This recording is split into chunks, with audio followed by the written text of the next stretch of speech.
Bonjour ou bonsoir, selon l'heure à laquelle vous nous regardez. Je suis votre chroniqueur audio et animateur de podcast à l'ODJ Média.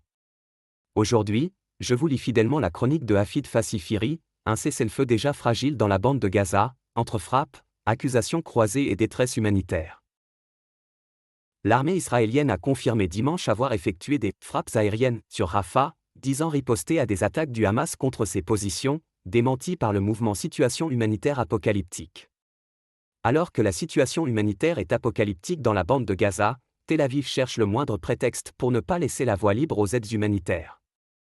L'armée israélienne avait annoncé dans la matinée du dimanche avoir mené des frappes aériennes dans le sud du territoire palestinien disant riposter à des attaques du Hamas contre ses positions, démenties par le mouvement, puis fait état de nouvelles frappes dans le secteur, affirmant réagir à la violation flagrante de l'accord de cessez-le-feu. L'auteur affirme que pour lui, les bilans humains montent et se contredisent, au cœur d'accusations réciproques.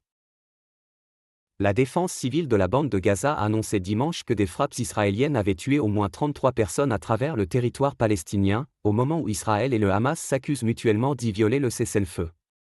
Mahmoud Bassal, le porte-parole de la défense civile, service de secours opérant sous l'autorité du Hamas, a ainsi révisé à la hausse un premier bilan de 11 morts. Une autre frappe, sur des tentes de personnes déplacées près de Khan Younes, sud, a aussi tué une femme, 2 enfants, a-t-il ajouté. Compte tenu des restrictions imposées aux médias à Gaza et des difficultés d'accès sur le terrain, l'AFP n'est pas en mesure de vérifier de manière indépendante les informations des différentes parties.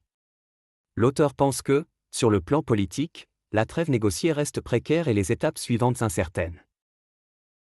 La prochaine phase du plan Trump, en suspens une semaine après la signature d'un accord de cessez-le-feu entre le Hamas et Israël, la première étape consistant en des échanges de prisonniers et des restitutions de corps a été quasiment remplie.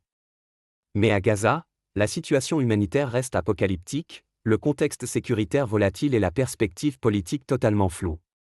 Selon un journaliste de l'AFP sur place, ces frappes ont ciblé Khan Younes.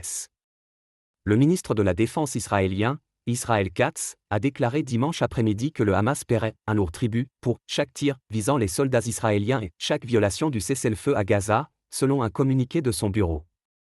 L'auteur souligne que le Hamas, de son côté, réaffirme sa version et son engagement à la trêve. Le désarmement du Hamas, prochaine étape incertaine du plan Trump. Le Hamas a, de son côté, réaffirmé son engagement à respecter la trêve. Nous n'avons aucune connaissance d'incidents ou d'affrontements ayant lieu dans la région de Rafah, a déclaré la branche armée du mouvement islamiste palestinien dans un communiqué. C'est l'occupation sioniste qui continue de violer l'accord, avait annoncé plus tôt Izzat al-Rishk, un membre du bureau politique du Hamas. La remise des corps d'otages, source de tension sous la pression du président américain, Donald Trump, le cessez-le-feu est entré en vigueur le 10 octobre après 2 ans de guerre dévastatrice dans le territoire palestinien. En vertu de la première phase de cet accord, le Hamas a remis le 13 octobre, en échange de près de 2000 prisonniers palestiniens, 20 otages vivants qu'il retenait dans le territoire palestinien depuis le 7 octobre et a commencé à rendre les dépouilles de plusieurs autres otages.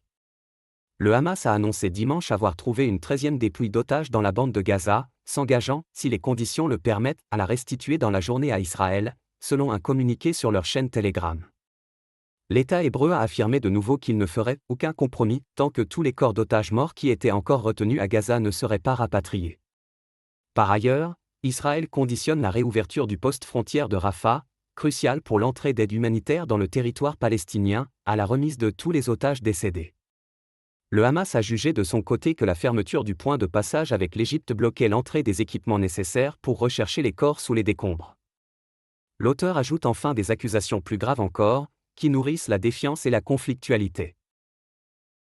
Ce qui est sûr, c'est qu'Israël, juste après la signature de l'accord de cessez-le-feu, a délivré des armes à des bandes de mercenaires, neutralisées aussitôt par le Hamas qui les a exécutées sur le champ, les qualifiant de traîtres et de collaborateurs.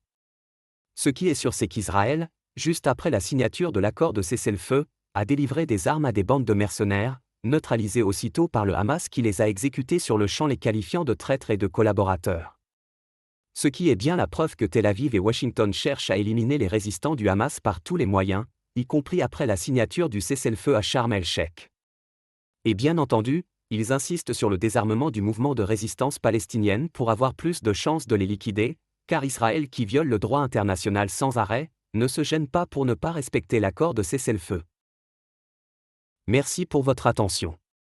J'ai lu, mot pour mot, la chronique de Hafid Fassifiri, en respectant strictement son intégrité. On se retrouve très bientôt pour une nouvelle lecture fidèle sur l'ODJ Média, même exigence, même clarté.